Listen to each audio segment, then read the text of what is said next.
Bagaimana jika mimpi buruk terburuk Ayatollah bukanlah sanksi Amerika, pesawat tempur F-35I hadir Israel, atau bahkan protes di jalanan, melainkan sebuah institusi lokal yang telah mereka coba tekan selama 45 tahun? Saat ini, Iran sedang mengalami goncangan politik terbesar dalam sejarahnya. Mojtaba tampak goyah, dan IRGC, pasukan paling setia rezim, sedang dihancurkan oleh serangan presisi. Sejauh ini, 7.000 target telah ditumpas. Namun di tengah semua ini, ada satu kekuatan yang nyaris tak tersentuh. Angkatan bersenjata reguler atau yang dikenal sebagai Artesh. Disinilah segala sesuatu menjadi menarik. Sementara dunia terpaku pada ledakan, sebuah rencana yang lebih tenang berjalan di balik layar.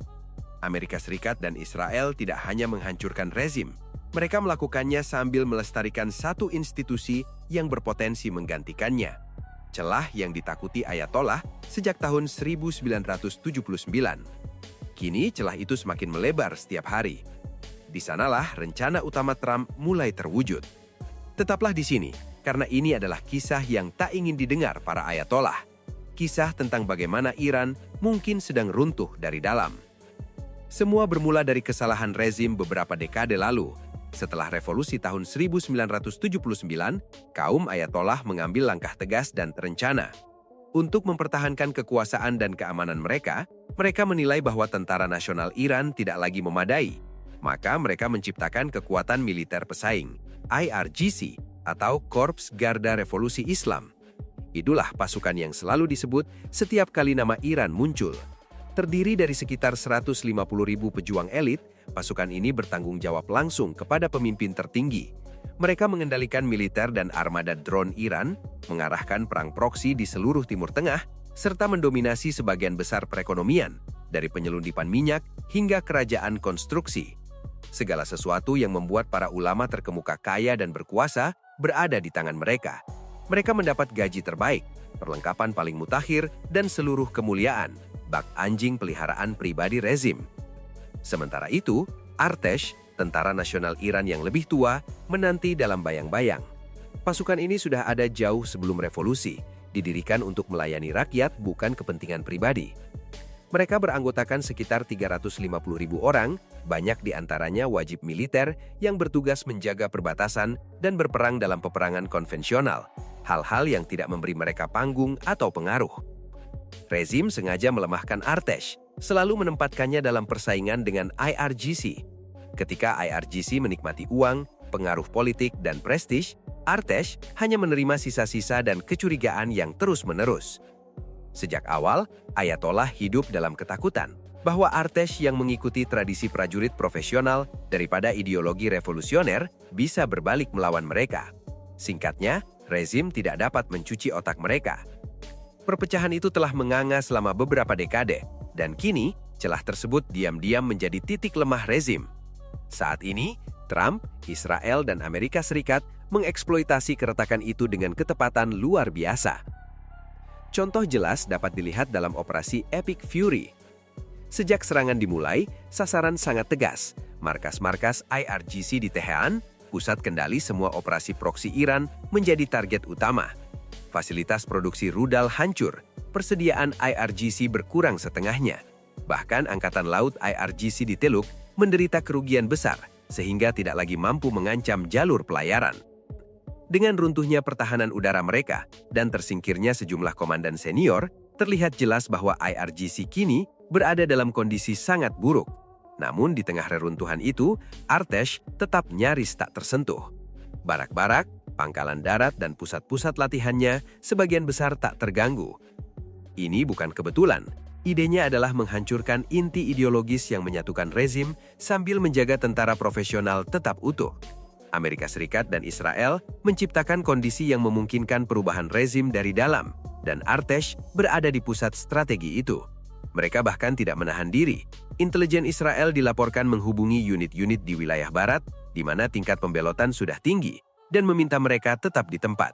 Pesannya sederhana, lindungi infrastruktur kunci dari sabotase IRGC, pertahankan pangkat dan hak pensiun Anda. Masuklah ke dalam buku sejarah sebagai pahlawan Iran yang baru. Menarik bukan?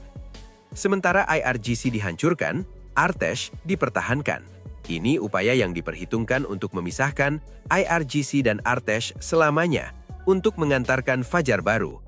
Alasan kenapa rencana ini berhasil, karena Artesh telah membuktikan bahwa mereka tidak akan mengkhianati rakyatnya. Bagaimana bukti itu muncul? Jejaknya tampak jelas dalam gelombang protes sipil yang meletus pada Desember 2025. Setelah nilai rial runtuh dan kondisi ekonomi memburuk, rakyat bangkit menuntut kehidupan lebih baik.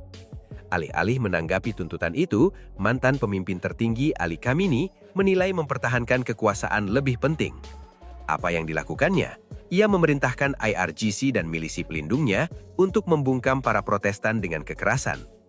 Dengan amunisi tajam, pasukan turun ke jalan, bergerak dengan sepeda motor, menempatkan penembak sinapis di atap, menerapkan taktik tembak mati. Tanggal 8 dan 9 Januari menjadi pembantaian di sejumlah kota, ketika IRGC mengerahkan seluruh kekuatannya untuk mempertahankan rezim. Artesh bereaksi berbeda. Mereka konsisten menolak peran sebagai alat represi dalam negeri. Misi mereka, seperti ditegaskan, adalah melindungi negara, bukan rezim.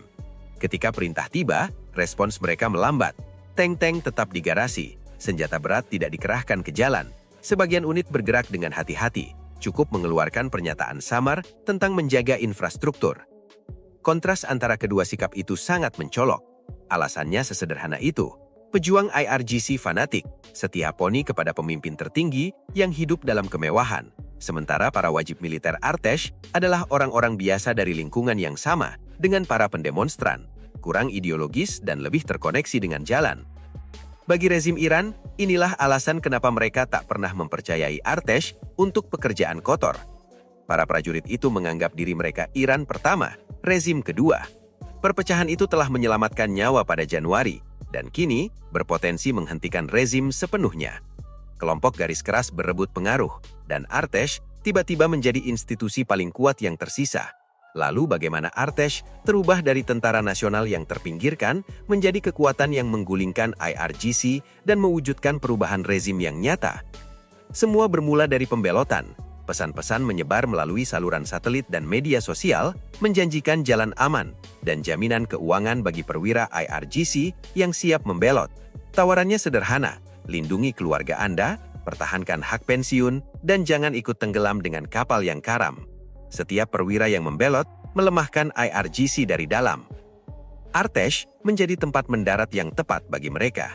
Setelah pembelotan dimulai, prioritas berikutnya adalah melindungi infrastruktur. IRGC punya sejarah panjang taktik bumi hangus. Bila merasa keruntuhan, mereka dapat mencoba menghancurkan pembangkit listrik, bendungan, dan fasilitas minyak sebelum angkat kaki. Artesh mengetahui trik-trik itu.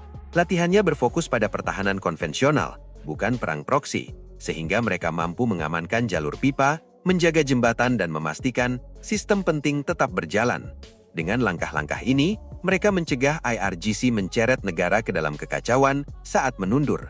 Namun sebelum kudeta bermulai, ada medan pertempuran yang lebih sunyi, namun sama pentingnya. Jaringan intelijen Iran.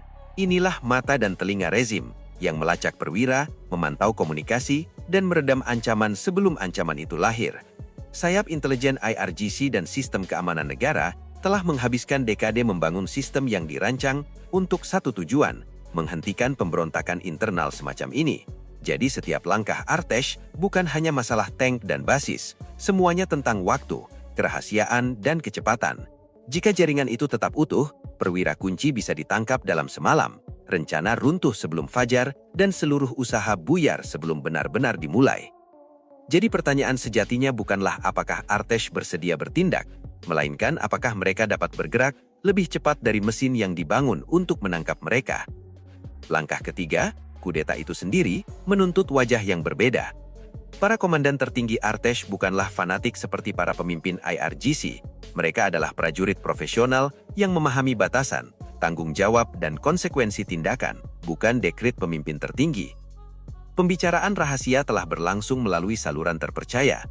Saatnya tiba, para perwira itu akan maju dan menyatakan bahwa mereka bertanggung jawab kepada rakyat, bukan kepada para ideolog. Mereka menangkap sisa-sisa garis keras, mengambil alih pos komando militer, dan membalik rantai komando militer dalam satu gerakan yang bersih. Ini bukan perkelahian jalanan, ini adalah serah terima internal yang membuat pengawal terasing, dan tak berdaya. Ada lapisan lain yang menaikkan taruhannya, fasilitas-fasilitas strategis Iran, situs nuklir, depot misil dan sistem senjata canggih tersebar di seluruh negeri. Banyak di antaranya berada di bawah kendali IRGC. Pada saat keruntuhan, situs-situs itu menjadi titik terbahaya di peta. Jika struktur komando ambruk, meskipun hanya sesaat, risikonya bukan hanya kekacauan internal, ketidakpastian tentang siapa yang mengendalikan aset-aset itu dan bagaimana mereka akan digunakan, segera menarik perhatian dunia. Skenario semacam inilah yang langsung menarik perhatian dunia. Tak ada seorang pun yang sanggup menanggung kemungkinan senjata kunci jatuh ke tangan yang tak jelas. Bagi Artesh, itu berarti setiap langkah harus cepat dan tepat.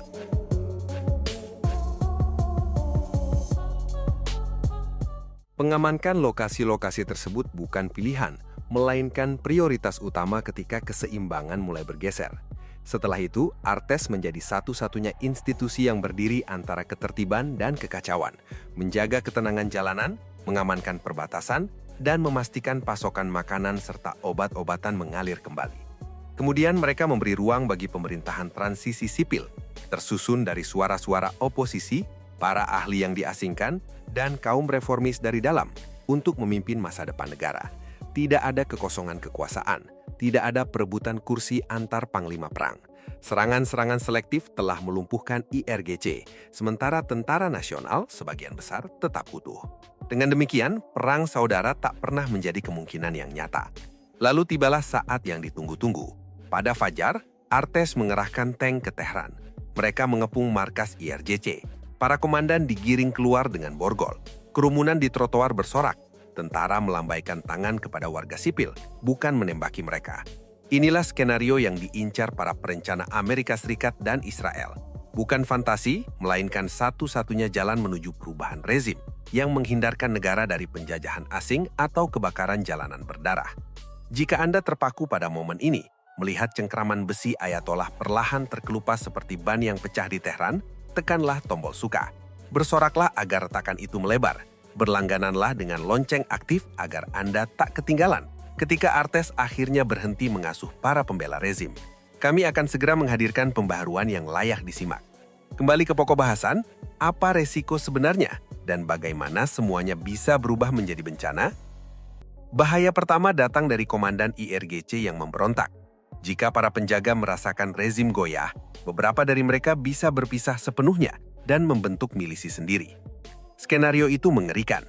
Unit-unit yang tercerai-berai berperang memperebutkan wilayah, menyabotase infrastruktur, dan mengubah Iran menjadi mosaik daerah yang dikuasai panglima perang yang saling tumpang tindih. Ini jenis kekacauan yang bisa berlarut selama bertahun-tahun. Namun ancamannya bukan hanya dari luar. Artesh sendiri bisa ragu. Para komandan mungkin menunda keputusan, menunggu jaminan atau takut akan balasan dari kelompok garis keras. Setiap hari mereka menunggu, kesempatan untuk bertindak tegas semakin menyusut. Sementara itu, masalah suksesi menggelayat di atas segalanya. Mojtaba Khamenei, putra mantan pemimpin tertinggi, telah ditempatkan oleh kelompok garis keras sebagai calon pemimpin tertinggi baru. Jika ia cepat mengkonsolidasikan kekuasaan, rezim mungkin bertahan. Meski melemah, tetap berbahaya dan mempertahankan cengkramannya di negara ini meskipun terjadi kerusuhan. Keraguan bukan sekedar penundaan, ia bisa menjadi akhir dari peluang. Tentara dalam posisi serupa sering menunggu kondisi sempurna, sinyal yang jelas dan jaminan keberhasilan. Jaminan yang hampir tak pernah datang. Meski demikian, ada pula keuntungan besar yang bisa mengubah segalanya. Jika Artesh bergerak bersama para pengunjuk rasa, runtuhnya rezim bisa berlangsung lebih cepat dari perkiraan siapapun. Kerumunan di jalan memberi legitimasi bagi gerakan itu, sementara tentara memberi kekuatan untuk mengubah momentum menjadi perubahan nyata. Ada pula daya tarik pencabutan sanksi Amerika Serikat. Tentara dapat membayangkan masa depan di mana keluarga mereka tidak lagi terkekang oleh tekanan ekonomi, dan para komandan dapat melihat jalan menuju pengakuan di panggung internasional. Tiba-tiba, insentif-insentif berpihak sedemikian hingga dapat mempercepat kejatuhan rezim. Tanda-tanda terbaru membuat garis patah kian nyata. Unggahan di X menunjukkan bahwa pembelotan ke Artesh telah bermulai. Pada saat yang sama, saluran resmi IRGC memperingatkan pukulan yang lebih keras jika protes kembali berlangsung. Bunyi yang lebih mirip panik daripada kepercayaan diri. Laporan intelijen Amerika Serikat menandakan bahwa rezim berupaya mengkonsolidasi diri. Keretakan tampak jelas. Rezim kini lemah, bergantung pada ketakutan daripada loyalitas. Setiap hari Artes tetap setia berarti 1 hari lagi bagi rakyat Iran menderita di bawah sanksi, dan 1 hari lagi bagi rezim untuk mengekspor teror ke luar negeri. Sejarah memberi pelajaran terang tentang apa yang terjadi ketika militer mengubah kesetiaannya. Di Mesir pada 2011, netralitas militer menggulingkan Mubarak hanya dalam beberapa hari.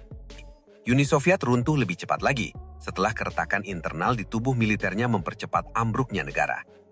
Analis kini berdebat, apakah Artes akan tetap netral, apakah akan terjadi pembelahan kepemimpinan, ataukah struktur komando paralel itu akan runtuh di bawah percantuman. Rezim menyadari hal ini, itulah sebabnya mereka membangun lapisan-lapisan kontrol yang rumit. IRGC ditempatkan di atas tentara reguler, milisi-milisi tertanam di berbagai komunitas, rantai komando dibuat berliku-liku. Semua itu dirancang untuk mencegah tentara bertaling dari para ulama. Namun kini setelah protes tanpa henti, keruntuhan ekonomi dan serangan-serangan yang terarah, garis patah itu melebar lebih cepat dari yang diperkirakan siapapun. Apa yang dulu melindungi rezim kini rapuh, mudah patah di bawah tekanan. Taruhan sebenarnya sederhana. Ketika tentara mengalihkan kesetiaannya dari rezim ke negara, diktator akan runtuh. Iran berada di momen itu. Pilihannya jelas, entah Artes dan rezim bertahan sedikit lebih lama, atau tentara maju dan keseimbangan kekuasaan bergeser. Ketika pilihan itu terjadi, dampaknya tak hanya terasa di dalam negeri. Gelombangnya akan menyebar ke seluruh kawasan dan membentuk peta politik regional secara keseluruhan. Meski banyak perhatian tertuju pada Amerika Serikat dan Israel, mereka bukanlah satu-satunya penonton. Rusia dan Cina juga memiliki kepentingan besar di Iran, mulai dari kesepakatan energi hingga posisi strategis, dan keduanya tak beruntung dengan ketidakstabilan mendadak. Jika situasi bergeser terlalu cepat, mereka bisa turun tangan, bukan dengan pasukan, namun dengan dukungan yang menstabilkan, berbagi intelijen, jalur bantuan ekonomi, atau dukungan diplomatik yang memberi rezim ruang untuk bernafas kembali. Itu menambah lapisan ketidakpastian, karena setiap perubahan internal di Iran berlangsung di bawah pengawasan kekuatan global yang mungkin memilih keteraturan daripada kehancuran mendadak. Akhirnya, Artes berdiri di persimpangan yang krusial. Keputusan mereka akan menentukan apakah negara menuju transisi yang teratur atau tenggelam dalam pergolakan panjang. Langkah-langkah selanjutnya tak hanya akan membentuk masa depan dalam negeri Iran, mereka juga bisa memicu dampak luas pada pasar energi global, keamanan Selat Taiwan, dan stabilitas kawasan Middle East secara keseluruhan. Investor, pakar energi, dan pembuat kebijakan memantau perkembangan ini dengan cermat, menyadari bahwa bahkan perubahan internal yang tampak halus di Iran dapat menimbulkan konsekuensi global yang besar. Inti resiko letaknya di Selat Hormuz, titik rawan minyak paling penting di dunia. Kelompok-kelompok fanatik di Iran berusaha memeras dunia dengan menutup jalur maritim internasional utama itu. Nah, seperti yang mungkin sudah Anda ketahui, konflik yang berlangsung telah melumpuhkan lalu lintas komersial. Ratusan kapal terjebak, dialihkan, atau terpaksa berlindung. Mengapa? Karena IRGC menutup selat dengan ancaman kekerasan. Akibatnya, operator kapal besar menangguhkan atau membatasi servis mereka. Dampaknya langsung, pasar minyak melambung melewati $110 per barel, dan rantai pasokan global berada di bawah tekanan hebat. Jika aktor luar turun tangan dengan tegas, mungkin melawan IRGC dan memprioritaskan kepentingan navigasi internasional di atas kepentingan ideologis, blokade saat ini bisa segera dicabut. Kapal-kapal tanker akan kembali berlayar, harga energi berpeluang stabil, dan gangguan di rantai pasokan akan mereda hampir seketika. Di luar masalah energi, implikasinya merambah pada pengaruh Iran regional yang telah lama tertanam. Selama berdekade, rezim melalui IRGC mengalirkan miliaran dolar ke milisi proksi mereka di seluruh Timur Tengah. Aliran dana itu menopang kelompok seperti Hizbullah di Lebanon, Houthi di Yaman, milisi-milisi Syiah di Irak, dan berbagai pejuang di Suriah. Dana itu memperpanjang konflik, melemahkan pemerintahan, dan menjerat jutaan orang dalam lingkaran kekerasan. Melemahnya IRGC, terutama jika diisolasi oleh tindakan Artes, akan membuat saluran dana itu mengering. Operator-operator proksi kehilangan sponsor utama. Negara-negara tetangga mendapat ruang bernafas yang mendesak. Dalam jangka menengah, ini membuka kemungkinan yang semula tampak mustahil. Pengurangan permusuhan, potensi pencairan hubungan antara Iran, Israel, dan Amerika Serikat, dan pergeseran dari sabotase ke diplomasi yang tulus. Kawasan Timur Tengah pun mungkin mulai bergerak menuju perdamaian dan kestabilan yang lebih langgeng. Inilah sebabnya banyak pemerintahan, investor, dan analis diam-diam memantau langkah Artes mereka selanjutnya dengan penuh minat. Perhitungannya sederhana.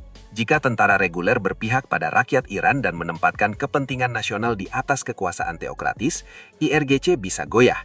Itu berarti rezim saat ini beresiko runtuh, dan 90 juta warga Iran akhirnya memiliki peluang nyata untuk kebebasan dan penentuan diri sendiri.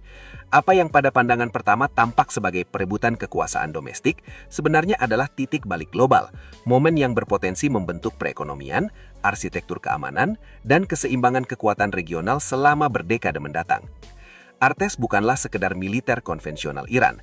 Ia mewakili harapan terbesar rakyat Iran yang masih menginginkan perubahan dari dalam. Jika Artes memilih negara di atas teokrasi, dominasi IRGC bisa runtuh, rezim dapat terguling, dan 90 juta warga Iran berpeluang melangkah menuju masa depan yang lebih bebas. Pilihan tunggal itu tak hanya akan mengubah Iran, dampaknya akan dirasakan di seluruh dunia. Jadi ya, Artes bisa menjadi plot twist yang mengakhiri 45 tahun pemerintahan teokratis. Siapa yang sangka? Jika analisis ini membuat Anda terpaku atau tergerak, tekan tombol suka untuk membantu menyebarkannya. Subscribe channel ini agar Anda tetap berada di barisan terdepan, menyaksikan apakah yang datang adalah kekacauan atau kebebasan. Karena cerita ini memiliki lebih banyak liku daripada kemacetan trafik yang paling padat.